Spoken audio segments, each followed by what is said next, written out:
புதுக்கோட்டை மாவட்டம் டி களபம் கிராமத்தில் உள்ள அரசு தொடக்கப் பள்ளியில் சத்துணவு கூடத்தில் எரிவாயு கசிவு காரணமாக சமையல் சிலிண்டர் வெடித்த விபத்தில் மாணவர்களுக்கு லேசான காயம் ஏற்பட்டது.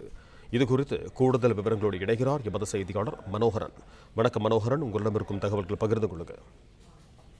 வணக்கம். புதுக்கோட்டை மாவட்டம் டி களபம் கிராமத்தில் அரசு தொடக்கப் பள்ளியில் உணவு சமைக்கும் போது சிலிண்டர் வெடித்த விபத்தில் மாணவர்களுக்கு லேசான காயம் ஏற்பட்டது.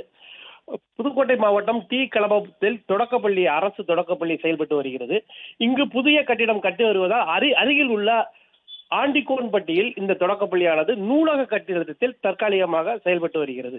இந்த தொடக்கப்பள்ளியில் 50 மாணவர்கள் கல்வி பயின்று வருகின்றனர். தற்பொழுது அரையாண்டு விடுமுறை முடிந்து இன்று மதிய உணவிற்காக சமையல் செய்யும் பொழுது சிலிண்டர் வாயு கசி ஏற்பட்டு இந்த விபத்து ஏற்பட்டது. இந்த விபத்தில் லேசான காயம் ஏற்பட்டது. தற்பொழுது தீயணைப்பு துறையினர் மற்றும் வருவாய்த்துறையினர், கல்வி அதிகாரிகள் ஆகியோர் சம்பவ இடத்தில் தற்பொழுது விபத்து எப்படி நடந்தது என்று ஆய்வு செய்து வருகின்றனர். நன்றி மனோகரன், உங்கள் தகவல்களுக்கு.